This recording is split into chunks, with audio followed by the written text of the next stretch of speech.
but not all ultra-processed foods are the same. And some people need ultra-processed foods. So for instance, gluten-free breads, they also fit under ultra-processed foods. But if you have celiac disease or if you have a gluten intolerance, you need that food in the diet. Plant-based beverages, like I just mentioned, almond milk. If you have a lactose intolerance or if you have a milk allergy, that's a great option to include in the diet. So we have to look at the type of ultra-processed food, and the ones that are probably the ones that are more increase the risk in our health or can increase cancer risk are the ones that are high in fat, salt, and sugar. So when you look at the research, I told you it's not clear cut in the research. When you look at the research and they're talking about ultra-processed foods are bad, are they specifically talking about the ones that are high in salt, fat, and sugar, right? So that is where the research is now, and they're delving further into that. Deeper dive.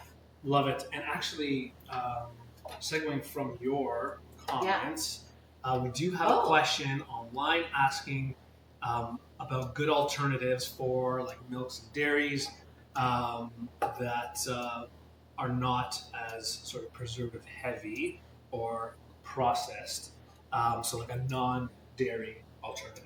A non-dairy alternative. That isn't as processed. Yeah. Talking about how the processing is. Okay. So when you're looking at the non-dairy alternatives, it's going to be a little bit hard to find something that's not considered processed. But what we want you to do is go back and look at the label, right? Do you need that vanilla flavoring or chocolate flavoring to that plant beverage? Or can you buy the unsweetened, natural, and again, look at the number of additives that are there. It can get a little tricky. For sure. Because you want it to be fortified with vitamin D and calcium because you want those nutrients, but you may not need the extra sugar that is often in a lot of the plant-based drinks. Yes. So look for that. Yeah, and there is stabilizers, a lot of stabilizers in like sometimes gums or thickeners.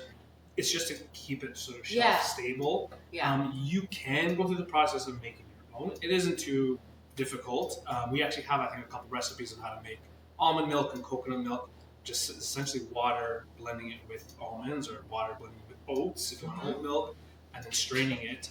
But like Daniela mentioned, you're not getting those added sort of vitamins and minerals that you would lose if you're not dairy. Right? Yeah. So it's I guess the point we're trying to make is that it may not be so much the type of processing, but whether the additives they added to it.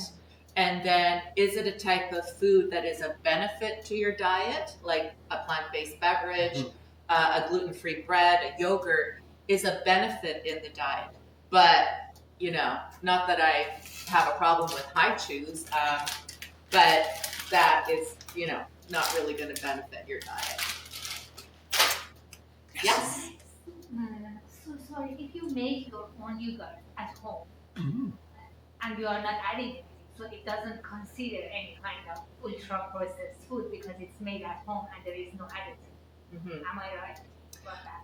So you're still you're still processing it a little bit. Yeah, for sure. But you're right, you're in control. So it's not so much the processing, it's what you're adding to it, right? Yeah.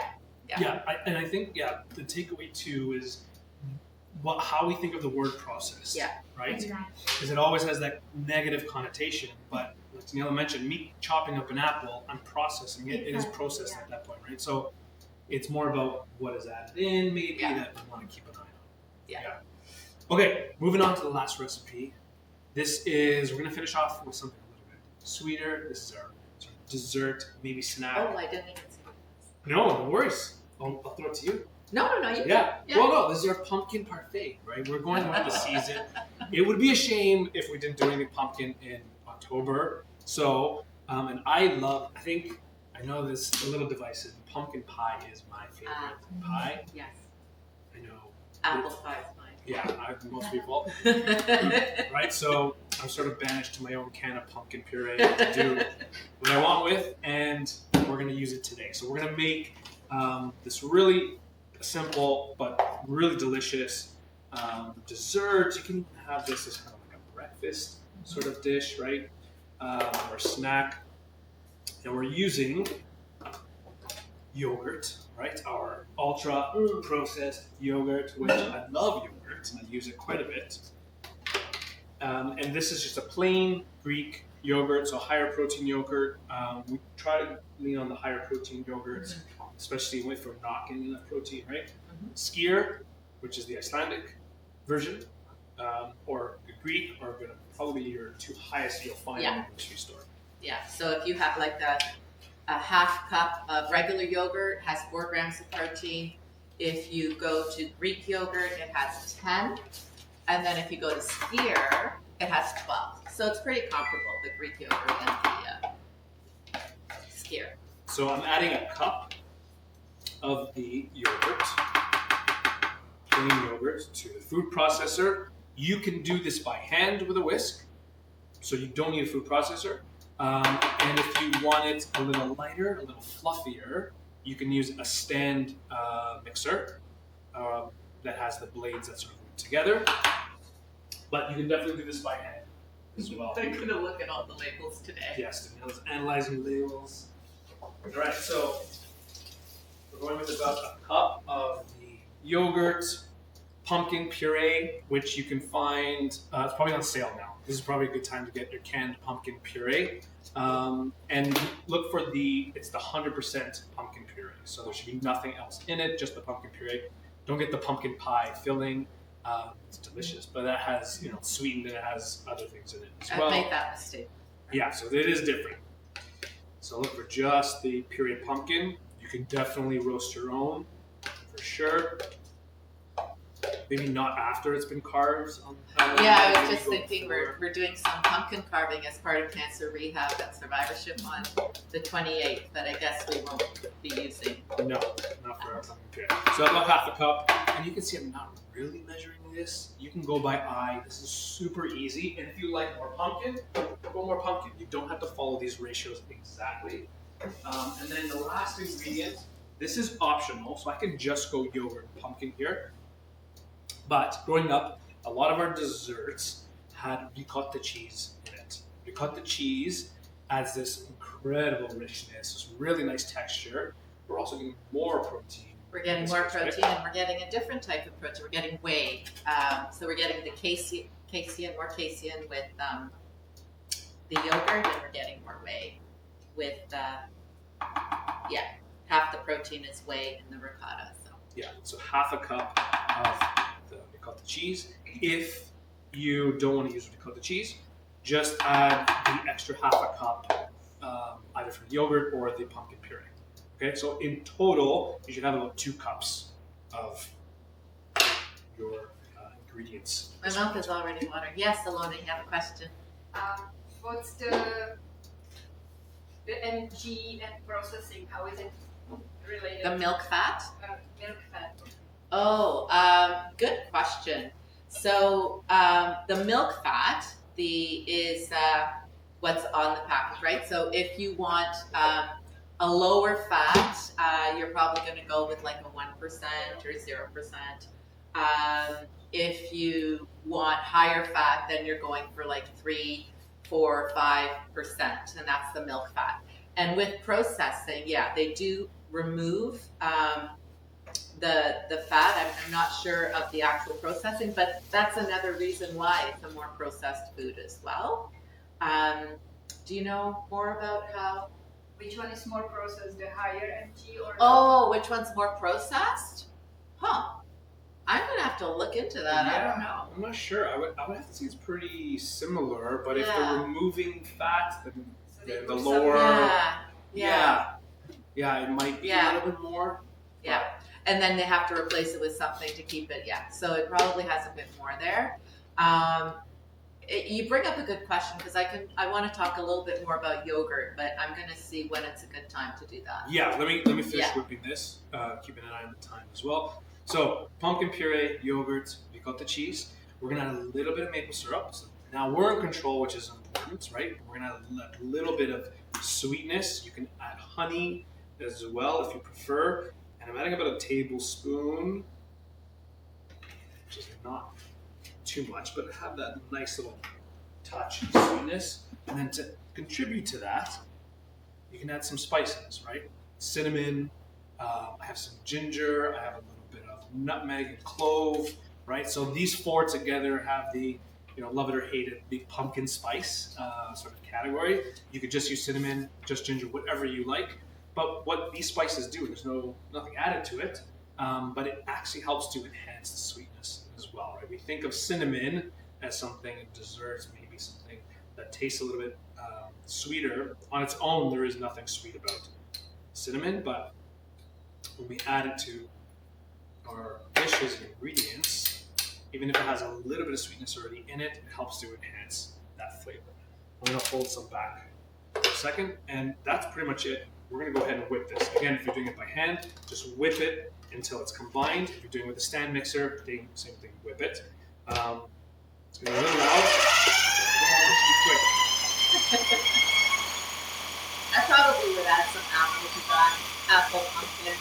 And that applesauce. Applesauce. Yeah. And maybe I'll stop it once just to scrape down the edges. And I want to let this whip so it comes together, but I'm also, as the blades turn, incorporating some air into it. And that air is going to make it really nice and really fluffy. So it's going to give it a texture that's a little lighter than just yogurt on its own.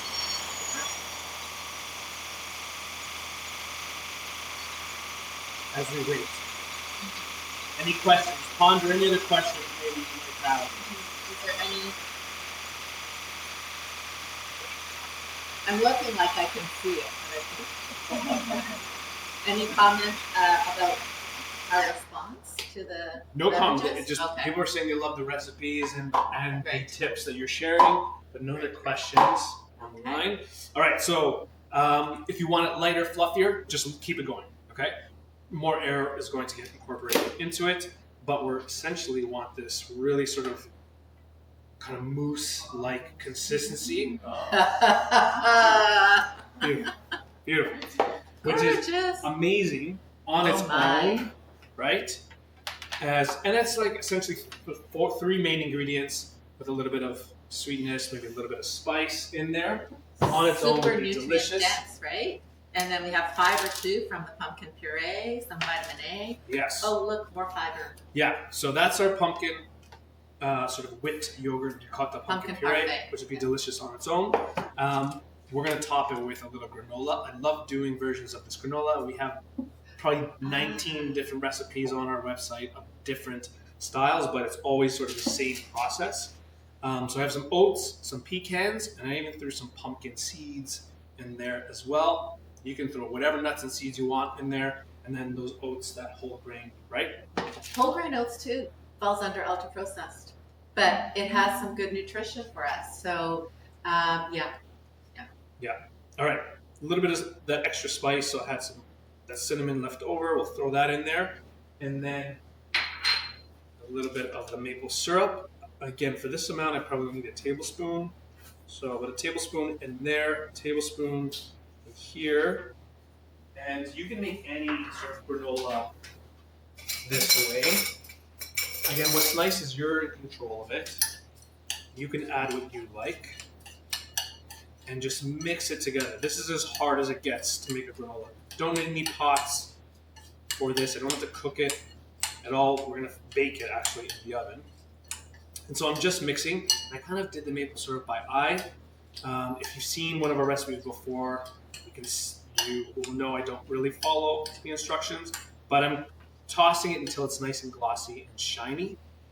If there's maple syrup pooling in the bottom, you've added too much, add more nuts and seeds or oats to kind of soak that up. And if it looks dry, then you can add a little bit more maple syrup and stir that through. Okay? So I just want it nice and shiny and glossy onto a baking sheet lined with parchment. Flatten it out.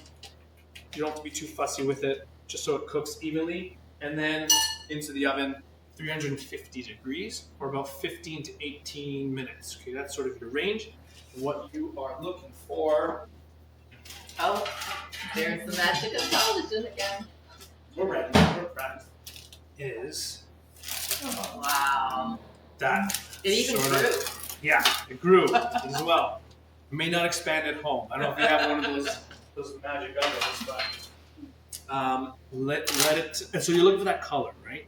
So in that 15 to 18 minute range, you want to cook it long enough so that the maple syrup sort of clusters everything together. And what you'll get is, let it cool first. But what you get is this sort of sheet. And I'm trying to peel it off as I'm making a mess here. But you get this Let me help you. sort of sheet of your pumpkin seeds and your, how is it? There we go. Your pecans and your oats and your maple syrup. And you can just break it up into these clusters. This is awesome on its own. But if we're finishing this dish, which we will, I'm going to take some of that whipped pumpkin. Oh my god. Again, if you want to like pipe it in with a piping bag, get all fancy, you can definitely do that. I am just spooning it in, tap the bottom to sort of flatten it out, and then take some of these pumpkin and pecan and oat shards. Oh on my top. god. Perfect. There we Perfect. go.